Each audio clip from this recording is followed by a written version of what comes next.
I like salad. Do you like salad?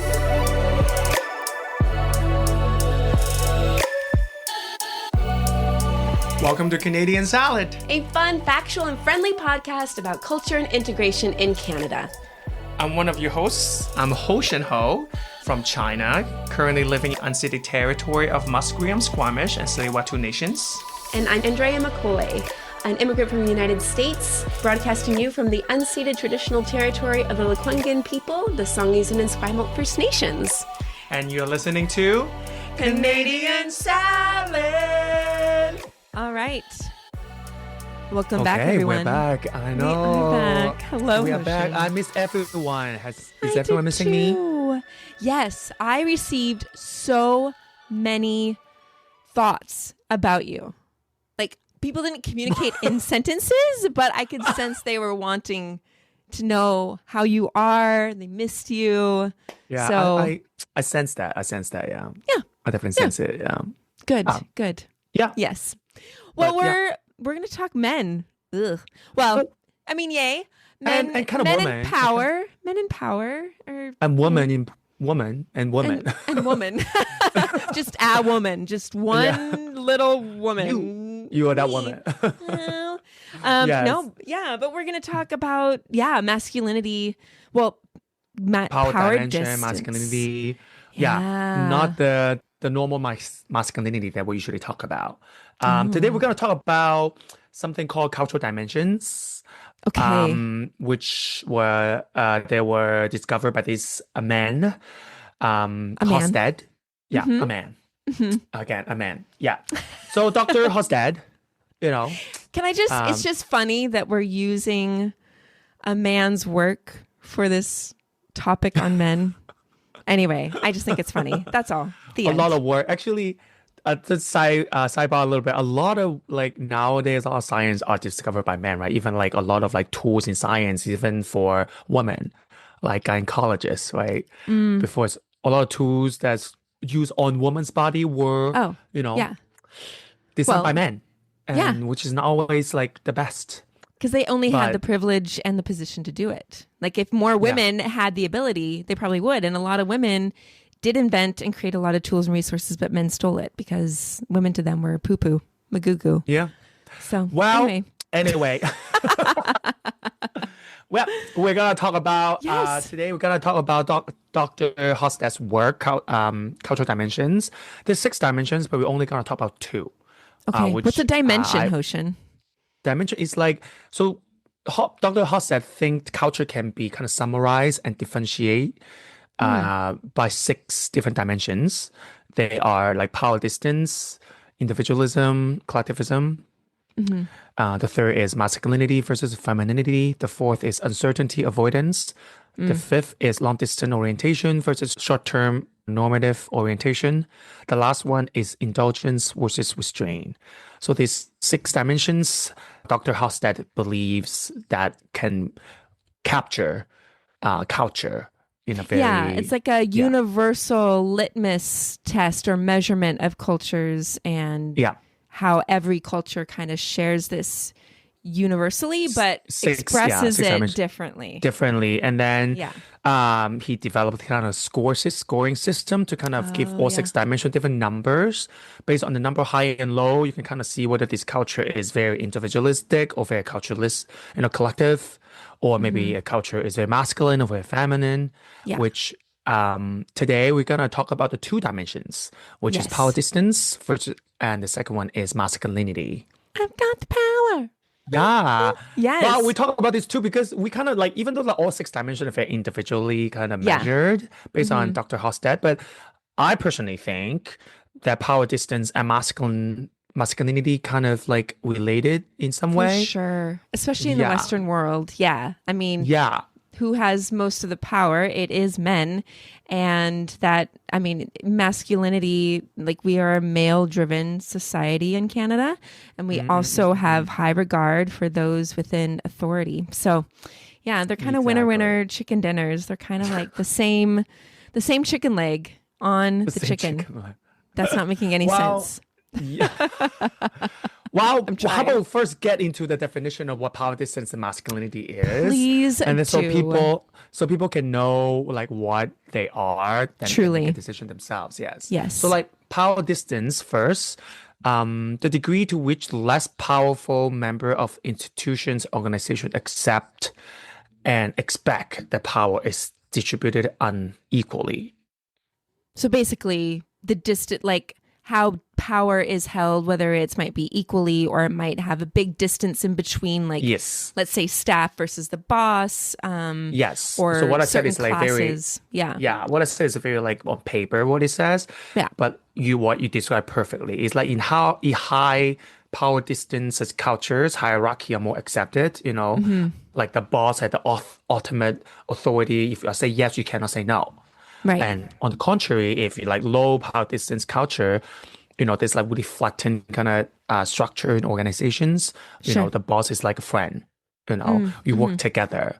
You have very open communications. You hang Yeah. out a Open lot, maybe door after work. policy. Yeah. Yeah, Yeah. that's like low power distance. So power distance in many ways it is like a way of how hierarchy works, how communication Yeah. works, how the expectation of subordination works. So that's like power distance. And for masculinity versus femininity, it refers to how a society value traits associated with masculinity, like competitiveness, achievement, success, assertiveness kind of thing, Which versus is more traits of masculine. yeah, Yeah. versus traits often labeled as more like feminine, like cooperation, caring for others, a quality of life, modesty, so high masculine society usually emphasis on like your success, your performance, your ability to contribute, your ambition. And low masculinity society usually emphasis on like work-life balance, Sure. relationships, how you care for the elder, the youth, this community you're in. Yeah. How is your quality of life kind of thing. Gotcha. So yeah, Gotcha. so like masculinity versus femininity kind of measures the society's kind of view on success, on gender roles, on conflicts. Oh, okay. Yes. Yeah. Yeah, I would say I definitely am more feminine in that view of culture. I and mean, you are caring for woman. people. The only time I'm more masculine is when I'm playing board games with my husband, and then it's like Competitive. death by losing. Like if he wins, like it's the guillotine. You're gonna Chop, murder. chop. Yes, yeah, absolutely. Oh, okay.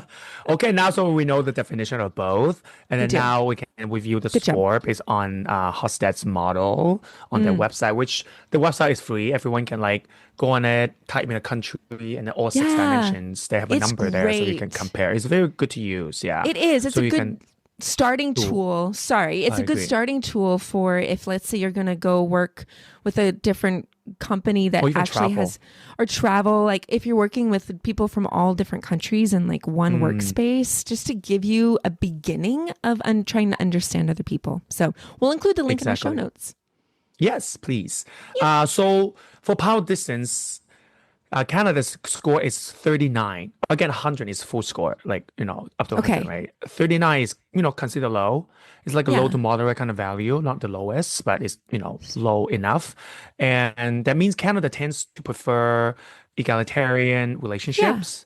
Yeah. There's an expectation that leadership is not overly autocratic. People value being consulted and equality in interactions and definitely less kind of rigid, formal hierarchy Yeah. kind of system in place. Yeah, for sure, for But- sure. And I would say that speaks a lot to. There's been some instances in Canada this summer where the people have like been very loud about whether it be the pipelines or whether it be some of Carney's things that he's passing down through the House and bills that the Liberal Party is proposing. Like people are vocal about it, and you see the parties, you see these authorities being like, "Oh, okay, we'll back down." It goes to show Yes. that power isn't supremo ultimo, even though it does Supremo have ultimo. supremo ultimo tendencies in a lot of ways, but there is the ability for our voices to influence and shape that authority and that power. I agree. Yeah, this kind of reminds me like when I was working in TD, my boss. I worked in TD too. Well, she's a woman. She's a woman. I think maybe there's some femininity kind of involved. But she always wanted to be my friend. She wanted to know what's happening to me, you know, after life. She wanted my private life. She always asked me, "Oh, how's you like after work? Like, oh, how's your boyfriend? Oh, I should go to my place. We have like a summer barbecue. We can just like chill." And it's just like, girl, you're my boss. I don't know whether I want to cross that. Maybe just because I'm from China, which is very high power distance kind of index scoring. Yeah. So like I'm so used to For boss being a sure. boss. Like you're a boss, you never be a friend, you know. At Yeah. work, we kind of, you know, you're my boss, whatever you say, I'll try my best. But after work, we're not friends. But she was like trying to make a lot of attempt to be friends and sometimes maybe a bit uncomfortable. I was like, Sure. I don't know. I want to tell you. And she even Yeah. asked, "Oh, what's your Instagram? Let's be friends." I was like, Oh, no. absolutely not. Absolutely not. My Instagram is not, Not for it's very bosses. naked. Yeah, not for bosses. My Instagram very naked. Yeah. I feel like she just want to be. My feeling was like I think she just want to be friends. She had like a closer relationship Yeah. because I work very closely with her. I think she just want to build that kind of relationship that we're like, you know, that I'm loyal to her, or maybe loyal to each other, and then we open communication. That we, Yeah. I think it's just like a Ah, because at the end of the day, I don't think she necessarily truly cares how I am doing. Because a lot of time when it comes to like a work thing, then you know, I will go to her and ask for maybe Yeah. even for a raise because, you know, she, no, Yeah. yeah, Yeah. Interesting. Interesting. Yeah. Yeah. I've had yeah. mostly egalitarian bosses. I've had very Oh, few. okay. But being born and raised in the North American context, of course, like that's not to say there aren't authoritarian bosses, because there are some in corporate settings and I had all also trained over. bosses too. Yeah. Yeah. So it exists, but typically Canada is more lower in power distance. I don't think my previous boss is very egalitarian because a lot of things when she said she wanted this done, it just has to done that way. Like there's no, I can't Sure. argue with her. But it just her approach wanted to be friends with me, trying to like kind of flatten the kind of hierarchy structure. Yeah. It's just like, But in reality, she's not really valued in my opinion that much Got you. in my opinion. Okay. So it's like, I don't really like that. Yeah. Yeah. It Thanks, it smells PD boss. funny. Yeah. You smell funny, girl. Yeah. Interesting. And Okay. then, yeah. And about masculinity and femininity. So if high score means very masculine culture, low score means very feminine culture. Canada has 52. So literally in the middle. What? Yeah. Really? Yeah. So that means Canada. I did some Mr. paper, Hofstede, we need to have some words. Anyway, 50-50. Yeah. Interesting. Okay. 50-50. Yeah, that means Continue. Canada is sometimes really balanced. Yeah. You know, it's 52 is maybe a very tiny little bit of tendency leaning, Yeah. you know, towards like competitiveness and achievement, but it's like only 2 points. I won't really It use was very that small. one sit-in woman prime minister that we had a while ago when they were figuring out who the next prime minister was, and she sat in the chair until they put another man in there. I think that's the I know. 2%. That's what brings us over, right? No, I don't know. I don't know. People like value performance and success, yes, definitely. But also Yeah. like there's enough room for like caring or cooperation and work-life balance. To be honest though, I do think it's kind of true from my perspective. People really care about work-life balance here. Like especially Vancouver. That's I don't know about Toronto. true. Because a lot of people from Toronto who like work in Toronto and then move to Vancouver always say, "Oh, Vancouver's really chill." People always like take their time. Like everything's True. a slower Culturally, pace. that could be the West Coast kind of vibe.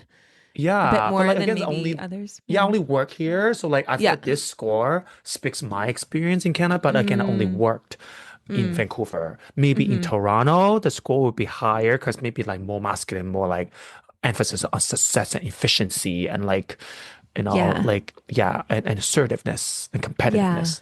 But here, people are really chill. They are chill. And I will say, I think normalizing mental health is becoming more and more of a cultural and or organizational goal.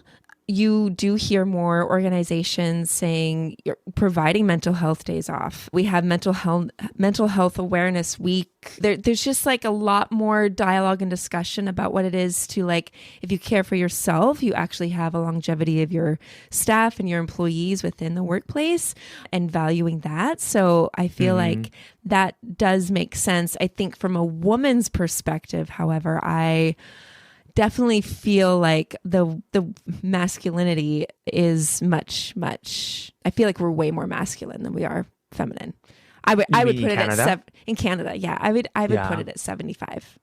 Ooh, wow, okay. And if you identify as a woman, and you would love to hear like what you think, so you can just like send us an email, hello@canadiansalad.ca. Let us know what you think. Yeah, we love honestly, your perspective. Yeah. But that's just me. I don't know, because I see the inequalities, and I see that, we're still not getting the equal pay for men. I mean, that's true. So, the equality part, yes. Yeah. I feel like that is definitely still a man's world. Yeah. Mm-hmm. We're still in a man's world.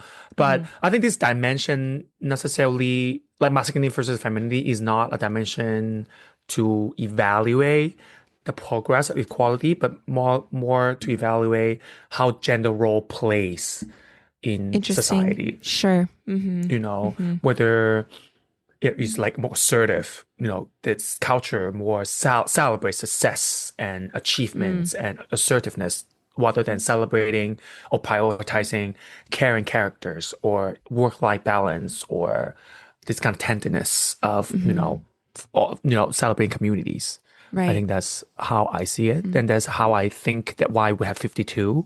Sure. Okay. Canada as in general. Yeah. There's also like a lot of examples how like power distance and masculinity kind of reflects, manifests in other areas. Like for example, education.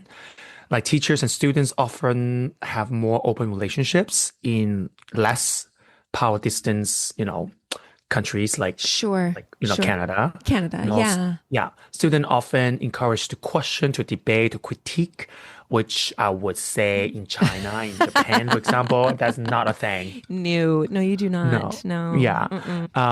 Also, in governments and institutions, also there are certain ways of how low power distance country kind of works, like democratic system, obviously, low power distance. Sure. And in high power distance country, definitely less democratic procedures are in place to protect democracy. Usually there is like protests are welcomed in low power distance countries like in Canada. Yeah. And also just one specific like criteria is also used to measure power distance is actually youth engagement. Oh, interesting. So, like how? Yeah. Would you say youth engagement would be more in lower power distance? Yeah. So like a characteristic of low power distance countries usually have also systems or policies in place to encourage youth engagement, maybe welcoming youth to like discuss policy making, or maybe there's like conferences and councils to make sure youth are involved. To guide or to advise the government. Okay, interesting. Yeah, I never thought of it that way, but that makes sense because it makes some sense. Yeah, it does though, because if, like you mentioned, education, if children have this kind of open relationship with their teachers, or even parenting styles in the West are very much more lax, a lot less authoritarian. So that does make sense that youth would have a stronger voice in more low power distance countries, and probably even more feminine driven or feminine countries, would you say? Because it's not competitive, it's very much collaborative. Like we as the youth come together and we share this common vision or desire for change. So I also agree with you. Hand. Yeah. I think the youth participation for me also is like an overlap between power distance and masculinity kind of dimension, because like first, youth, they don't necessarily we'll talk about youth, you should probably underage, right? Like maybe youth also, maybe like 18, you can call yourself youth too. I guess you can vote. But like it's definitely a form of cooperation. Technically, they can vote. So it's not necessary. So it's not necessarily just a power distance kind of dimension. Because if just strictly about voting, about encouraging people to vote, I feel like that's probably just power dimension because that's democratic, right? But it's asking people that technically can vote, but ask them to input. To collaborate with them because they are also impacted. It's also about caring what they need, even though they can't vote. So a lot of the things that make they have no power in it, but we want to come because we care. This decision that will eventually affect them.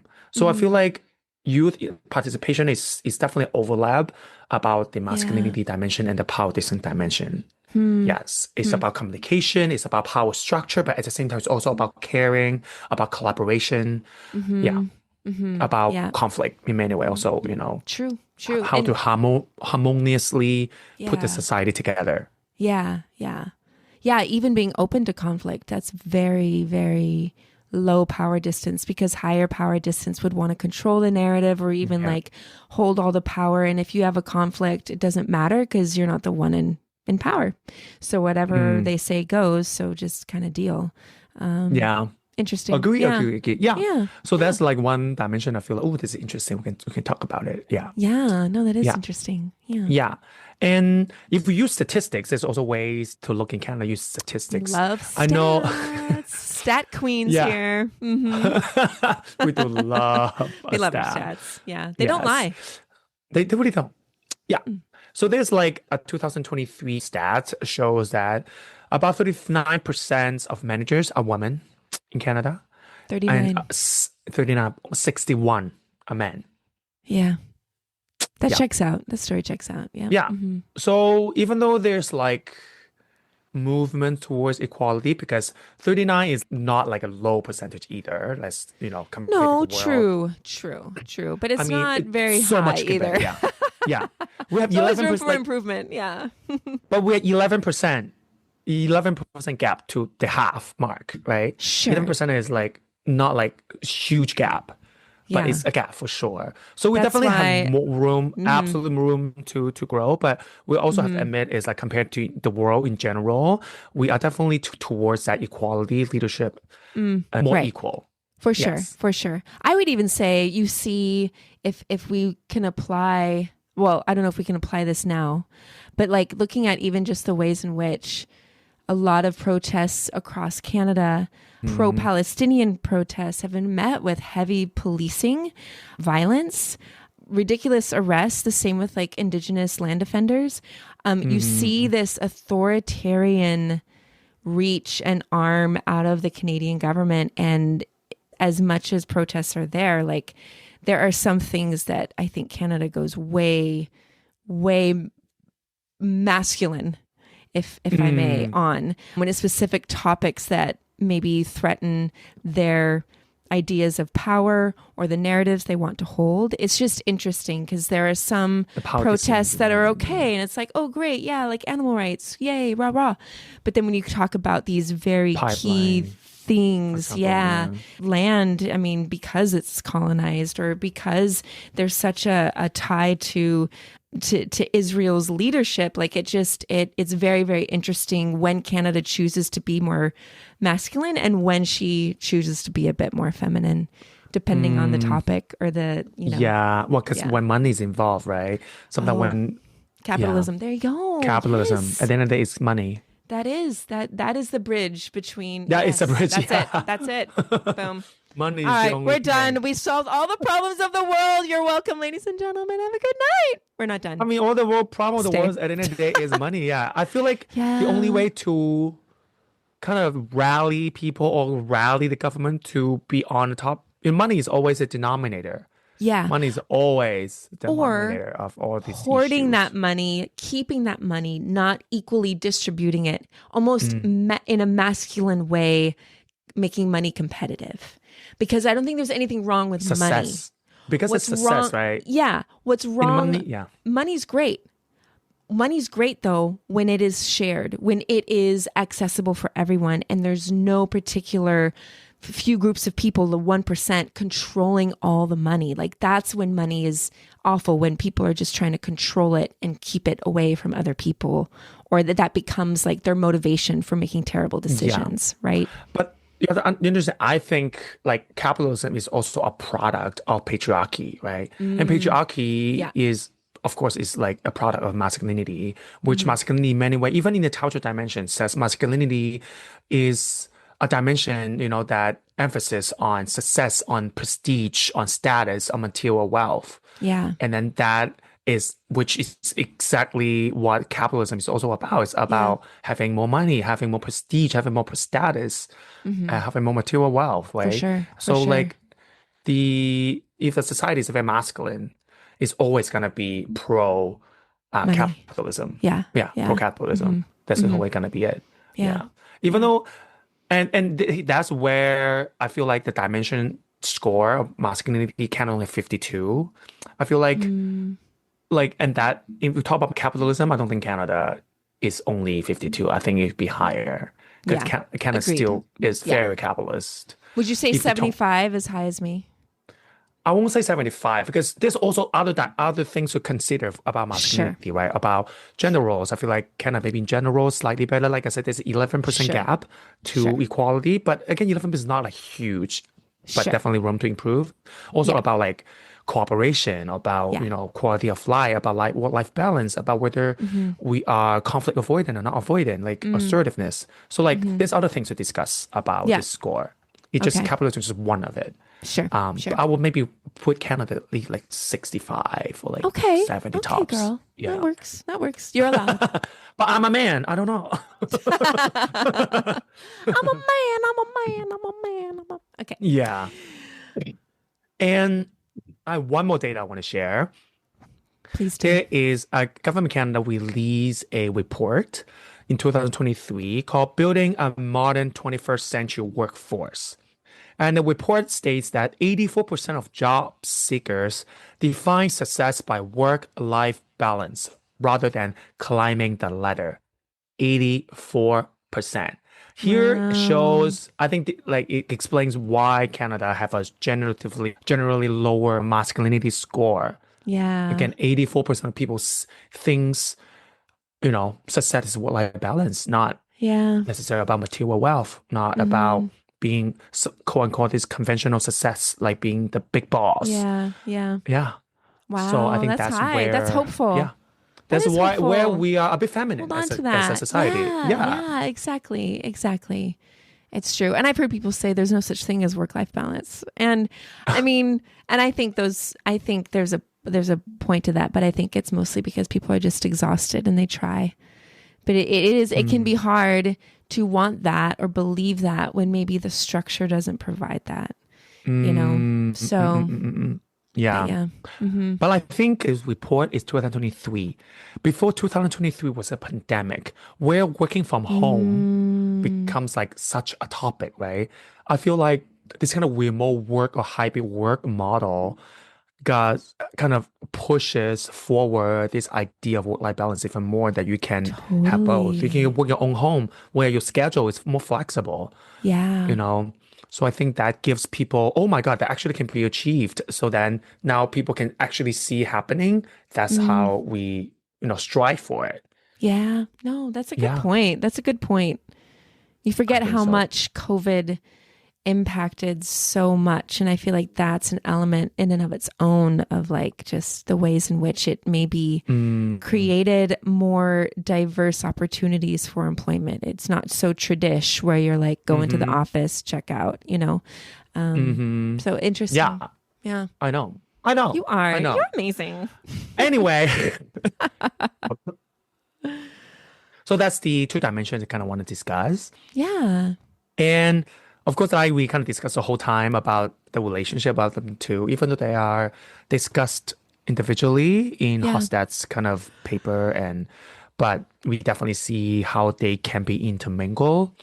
And also a lot of high power distant society also have high masculinity, like scores like Japan or Mexico or China, and in countries that with low power distance also have low masculinity scores like Sweden and the Netherlands. So there is some sort of correlation. Yeah.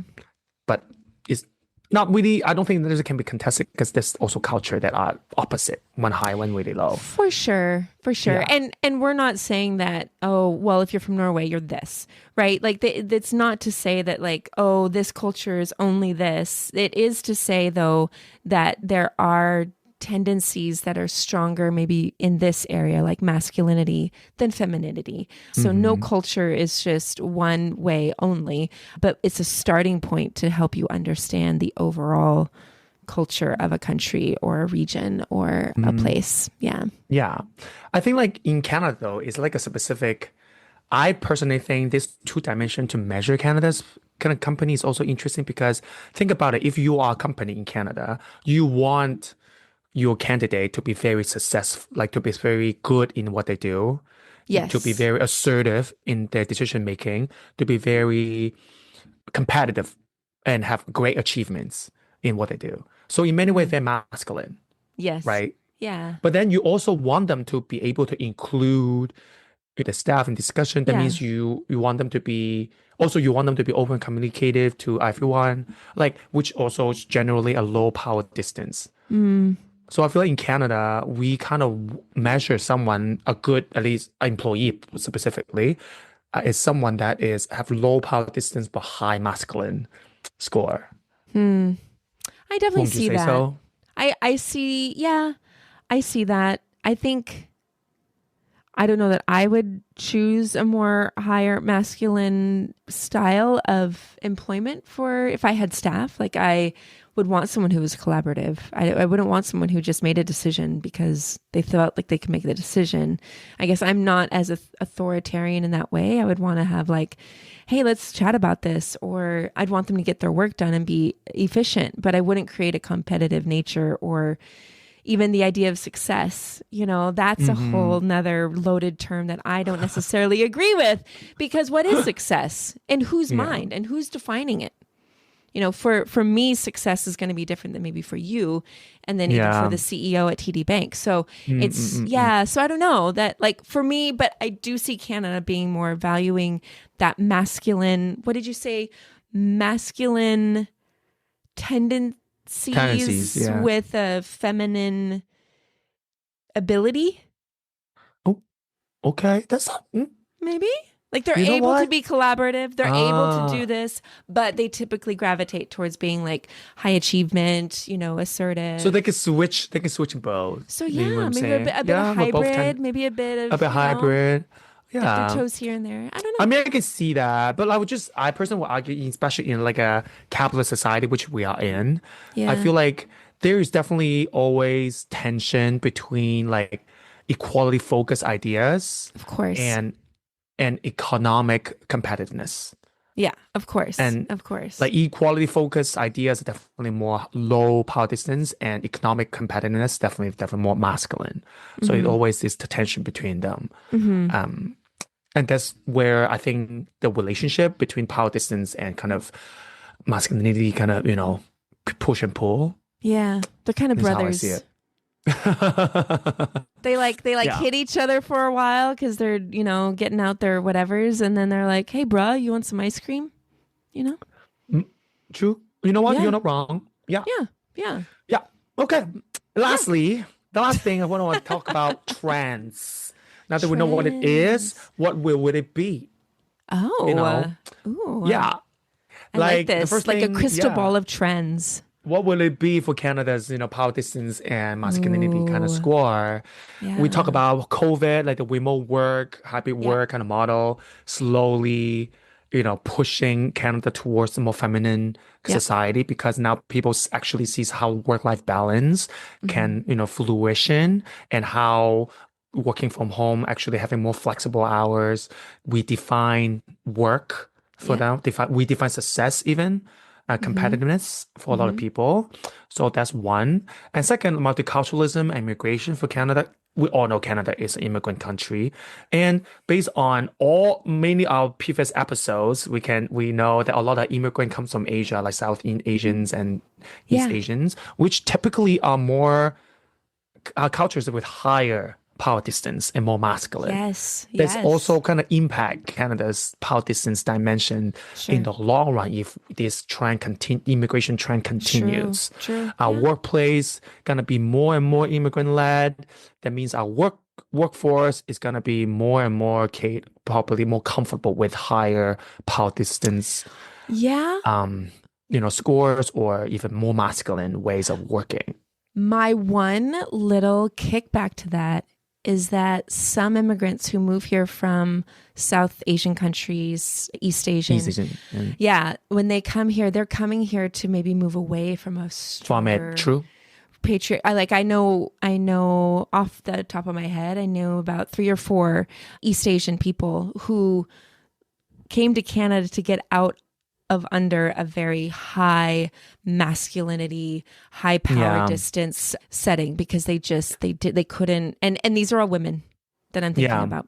I think women for specifically, I agree, because they have been they definitely at those kind of high power distance and more masculine culture. I think they are definitely the victim of a lot of it. And I think coming to Canada, definitely, I can see why they would want the opposite a bit more. Yes, exactly. But then we have a neighbor, or actually our landlord, his best friend, they're from India and they are probably in their 70s going towards 80s. So very traditional to the point where it's required that his wife walks behind him and not beside him. And so you will see them walking down the street and he's in front and she's just trailing in the back. And part of me is just like, oh, but at the same time, that culturally, it is a higher masculinity culture. It just is. And when we do immigrate, we immigrate with the things that we are used to or the traditions that we grew up with. So anyway. True. So there's push and pull, but there's another trend I think one good to discuss, in the long run about multiculturalism and immigration.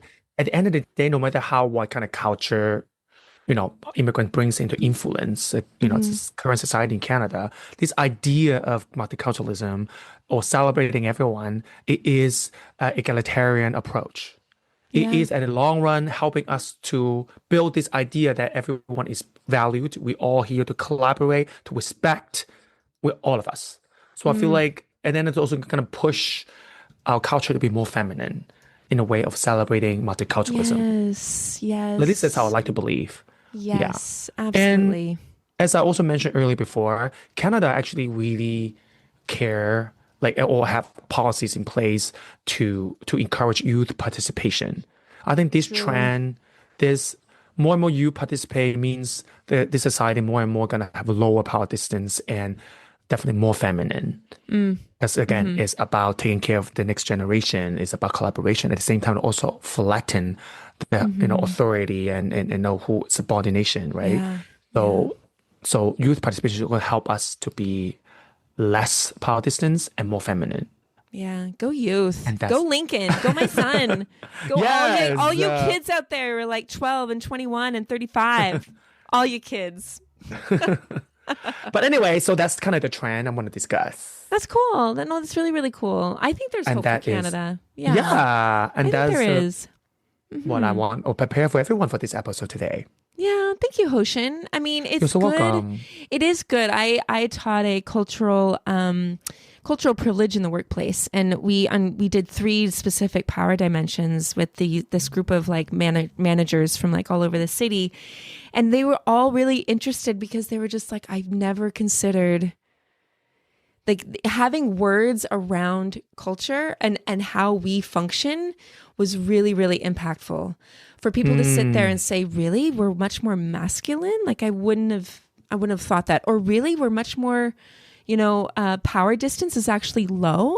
Sometimes when you have a framework like Hofstede, or you have someone who's got a kind of a theory to help us understand, it can really help conceptualize or help us understand our own selves better so we can understand other people better, which is Canadian salad, which is you and me, which is exactly why it's important to have these conversations, because I do believe that the more we understand each other or ourselves and we look at the good, the bad, the ugly with grace and with acceptance, then we can do that with other people. But until we're without looking at ourselves and who we are, we have no way of knowing how to look at other people gracefully, or even looking at masculine cultures through a different lens rather than just judging them or being like, well, off with their heads, kind of a thing. So I agree. Anyway, I absolutely agree. Yes. Yeah. Thank you, Andrea, for that input.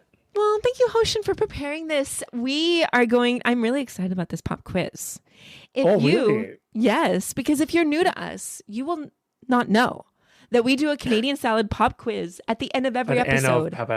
Yes. And the questions are related to the topic. And Hoshin doesn't know my question. I don't know his question. So dramatique, flair de la flemme. That is what we are going for. So it's exciting.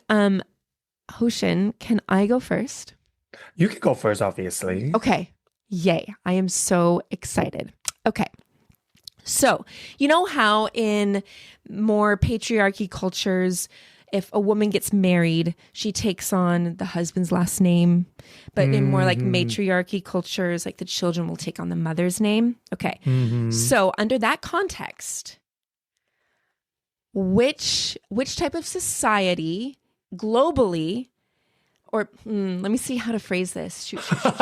Okay.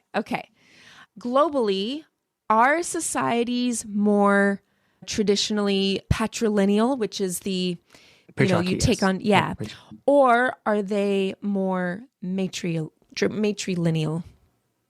In the world, like generally? Like, yes. Like of all the countries on the planet.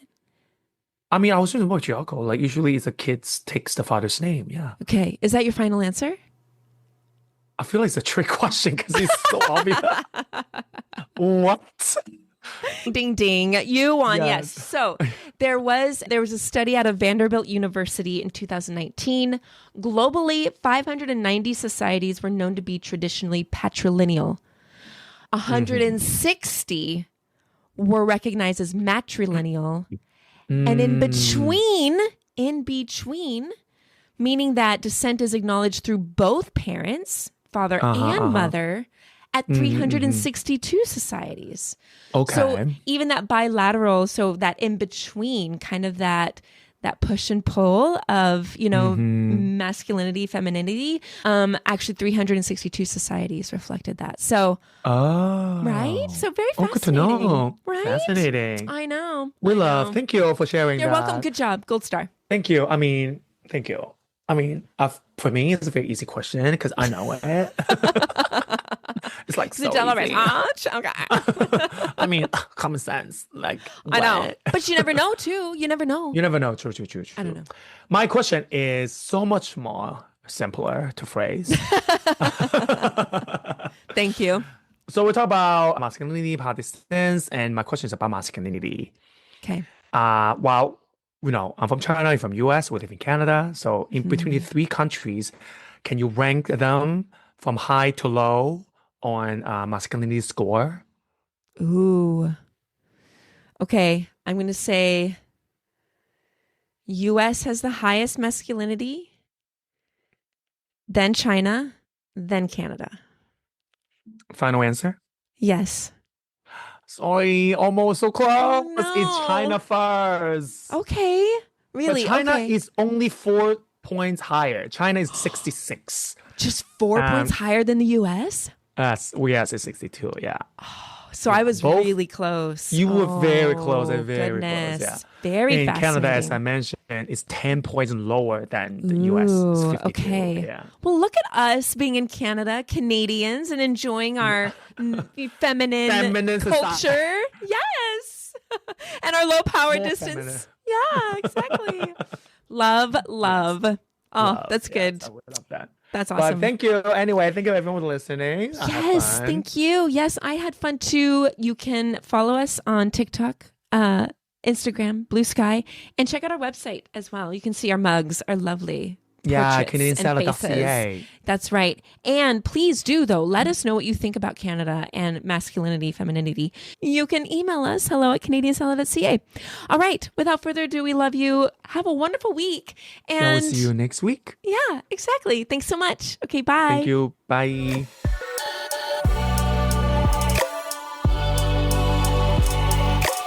Canadian Salad is written and produced in British Columbia, Canada by Geert Hofstede and Andrea McCoy. Theme music is by Naver Avetyan from Pixabay.